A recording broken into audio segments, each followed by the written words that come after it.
Bachcho, let's see this question. The question says a uniform cylindrical rod of length L and radius R is made from a material whose Young's modulus of elasticity equals Y.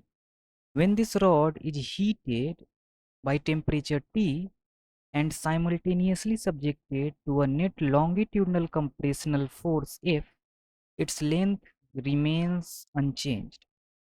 The coefficient of volume expansion of the material of the rod is nearly equal to।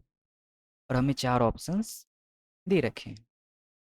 तो question में कहा गया है कि हमारे पास एक cylindrical rod है, इसको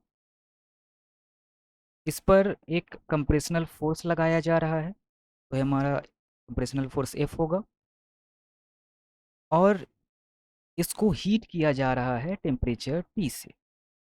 तो फोर्स लगाने से इसमें लॉन्गिट्यूडनल स्ट्रेन आएगा और इसमें चेंज इन लेंथ आएगा, इसके लेंथ में डिक्रीमेंट होगी, और टेम्परेचर बढ़ाने से इसका लीनियर एक्सपेंशन होगा और उसके कारण इसमें इसके लेंथ में चेंज आएगा। तो हमें क्वेश्चन में कहा गया है कि ये दोनों चेंज इन लेंथ एक दूसरे के इक्वल है, क्योंकि रॉड का लेंथ अनचेंज्ड रहता है। तो हमें फाइंड आउट करना है कि coefficient of volume expansion of material क्या है। तो इस क्वेश्चन में जो की कंसेप्ट इन्वॉल्व है, इसका हम यूज करेंगे, वो है पहला हुक्स लॉ ऑफ इलास्टिसिटी, और दूसरा, ये हमारा पहला हुक्स लॉ ऑफ इलास्टिसिटी, और दूसरा कॉन्सेप्ट ऑफ थर्मल एक्सपेंशन। इन्हीं दोनों का हम यूज करेंगे और क्वेश्चन को सॉल्व करेंगे। चलिए आगे देखते हैं। हमें क्वेश्चन में दे रखा है कि रॉड का लेंथ एल है, रेडियस आर है, और उसका यंग्स मॉडुलस वाई है, और उस पर एफ फोर्स लगाया जा रहा है। तो का क्रॉस सेक्शनल एरिया ए ये हो जाएगा आई आर स्क्वायर। यहाँ से हम हुक्स लॉ अप्लाई करते हैं।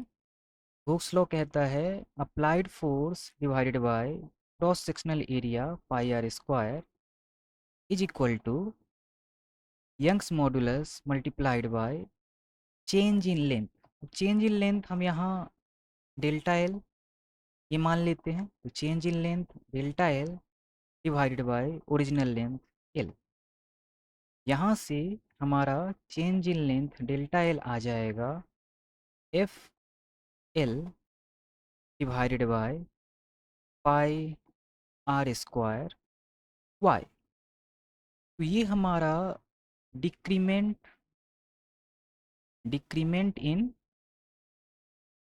लेंथ आया, और लीनियर एक्सपेंशन करने से इतना ही इंक्रीमेंट इन लेंथ होगा। चलिए अब थर्मल एक्सपेंशन से इसमें जो इंक्रीमेंट इन लेंथ है वो हम निकाल लेते हैं। तो हम जानते हैं कि थर्मल एक्सपेंशन के कारण जो चेंज इन लेंथ होता है वो होता है delta L is equal to alpha L delta T, जहाँ की अल्फ़ा हमारा होता है coefficient of linear expansion, delta delta T हमारा होता है चेंज इन टेम्परेचर, और एल हमारा होता है ओरिजिनल लेंथ। तो इसको हम अपने क्वेश्चन के लिए यूज करते हैं। तो डेल्टा एल हमारा हो जाएगा linear expansion, coefficient of linear expansion हम इसे अल्फा ही मानते हैं, ओरिजिनल लेंथ एल, और जो टेम्परेचर चेंज हो रहा है वो हमें क्वेश्चन में दिया है टी। तो चेंज इन लेंथ यहाँ से हमारा आ गया अल्फ़ा एल टी। और स्ट्रेस के कारण, फोर्स लगाने के कारण जो चेंज इन लेंथ आया था वो था हमारा F L divided by pi r square Y. तो इन दोनों को अब हम इक्वेट कर लेते हैं। ये दोनों बराबर होने चाहिए, तभी इस रॉड में कोई चेंज नहीं आया होगा इसके लेंथ में। तो यहाँ से होता है alpha L T is equal to F L divided by pi r square Y. तो यहाँ से अल्फ़ा की value, coefficient of linear expansion, इसकी वैल्यू हो जाती है